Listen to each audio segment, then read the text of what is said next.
चलिए इस वीडियो में हम बात करेंगे स्ट्रेट ऑफ हॉर्मुज पर, क्योंकि ईरान ने उस पर अपनी तैनाती तो कर रखी है, लेकिन उससे अगर किसी को भी अपने तेल या गैस के जहाज़ लेकर रवाना होना है तो उसे टोल देना होगा। तो ऐसे में सवाल ये उठता है कि क्या ईरान भारतीय जहाज़ों से भी पैसा वसूल रहा है हॉर्मुज पार करने के लिए? बाकी देश क्योंकि 20 लाख डॉलर दे रहे हैं, इस पर जवाब सामने आया है। हम आपको बताते हैं कि क्या स्ट्रेट ऑफ हॉर्मुज से भारत के जहाज़ गुजरने पर ईरान उससे भी टोल ले रहा है। नमस्कार, आप देख रहे हैं न्यूज़ 18 का डिजिटल प्लेटफॉर्म। मैं हूं आपके साथ श्रुति श्रीवास्तव।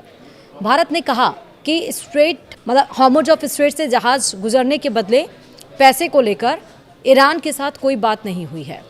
ईरान हॉर्मुज पार करने वाले कुछ जहाज़ों से ट्रांजिट शुल्क ज़रूर वसूल रहा है। विस्तार से समझते हैं। अमेरिका ईरान के बीच 2 हफ्ते के सीज़फायर के बावजूद स्ट्रेट ऑफ हॉर्मुज से जहाज़ के गुजरने को लेकर स्थिति अभी पूरी तरह साफ नहीं हो पाई है। ईरान हॉर्मुज स्ट्रेट से गुजरने वाले कुछ जहाज़ों से 20 लाख डॉलर वसूल रहा है।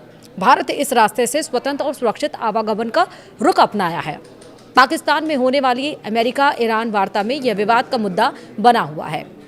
ईरानी संसद की राष्ट्रीय सुरक्षा समिति के सदस्य अलाउद्दीन बैरोजर्दी ने Islamic Republic of Iran broadcasting को बताया कि हॉर्मुज पार करने वाले कुछ जहाज़ों से ट्रांजिट शुल्क के रूप में $2 मिलियन वसूलना ईरान की ताकत को दर्शाता है। 28 फरवरी को ईरान पर शुरू हुए हमले के बाद से यह रास्ता तेल और गैस ले जाने वाले जहाज़ों के लिए बंद हो गया।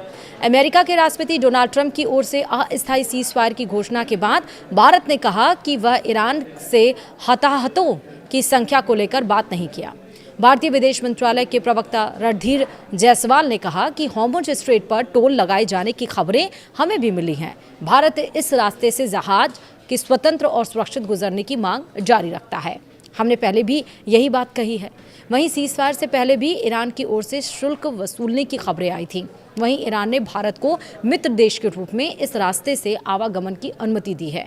ऐसे में सवाल है कि क्या भारत ने स्ट्रेट ऑफ हॉर्मुज से अपने जहाज निकालने के लिए ईरान को ट्रांजिट शुल्क दिया था?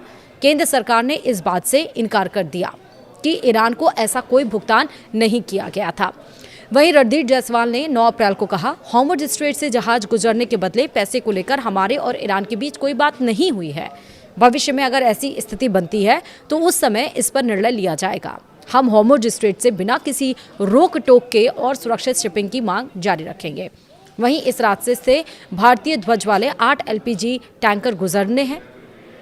भारत अपनी गैस और तेल आपूर्ति के लिए मिडिल ईस्ट पर अत्यधिक निर्भर है, जिसमें से 90% तक आयात किया जाता है। इसका मतलब साफ ये है कि जहां ईरान सबसे टोल ले रहा है, टोल टैक्स ले रहा है, और इस्लामाबाद में, पाकिस्तान के इस्लामाबाद में जो कल यानी कि 11 अप्रैल को, जो शनिवार को जो मीटिंग होने वाली है सीज़फायर को लेकर शर्तों के साथ, उसमें ये भी एक अहम मुद्दा है, क्योंकि ये बात खटक रही है खासकर पड़ोसी देश पाकिस्तान, पड़ोसियों को कि आखिर, और अमेरिका को भी करके, आखिरकार ईरान भारत के से टोल टैक्स क्यों नहीं ले रहा है?